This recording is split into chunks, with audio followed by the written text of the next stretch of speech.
Okay, now I'd like to introduce Chief Deputy Donna Luzinski from the Hillsborough County Sheriff Office, first female Chief Deputy ever at the department, and she's been a 25-year career, and now they're in a situation at the Sheriff's Office. They have a lot of vacancies, and now they're not doing a mandate in Hillsborough, but it just shows you that if those were allowed in other jurisdictions, you know, you could potentially have even more attrition of folks. So, Donna? I'd like to thank Governor DeSantis for his strong efforts to ensure vaccinations are not a mandatory requirement for employment. The Hillsborough County Sheriff's Office has always encouraged vaccinations, but it has never been mandatory, nor do we have any plans to do so. If that were to be the case, it would be debilitating. We have over 300 deputy vacancies currently.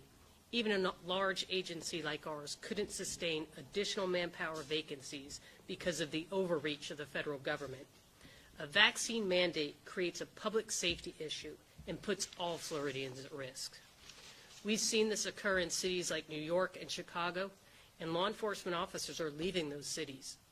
We've been getting applications from some of those officers who still desire to serve and protect, but don't want to be forced to get a vaccination.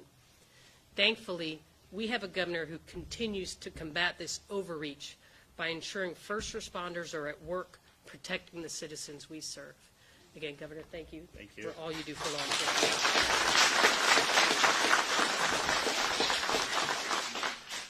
And one of the things we saw with having vacancies is there's a lot of people that aren't drawn to law enforcement because they've been treated poorly over the last years.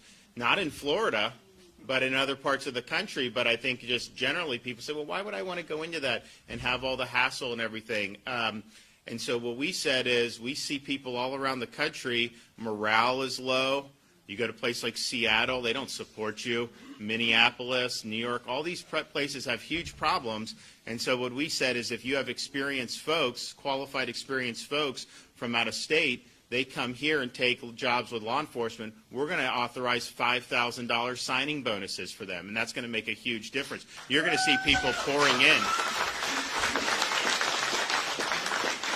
You're going to see people pouring in, and we're going to be able to meet the needs. We're also going to be doing other things, and we'll have an announcement on this within the next couple of weeks. We have a whole law enforcement agenda that'll be really, really good. But that's what we want. We want people to be able to work.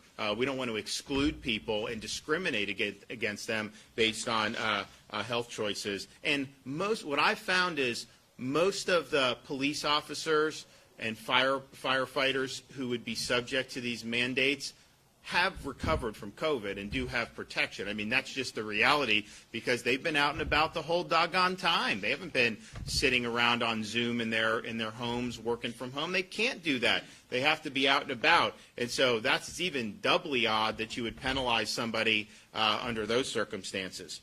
All right, folks, thank you so much for joining us here at Golden State Times. If you're new to the channel, we encourage you to subscribe by clicking that middle button. Also, check out our previous video by clicking the video on the right, or a video you might enjoy by clicking the video on the left. Also, don't forget to click the thumbs up button and share this video on social media. Peace.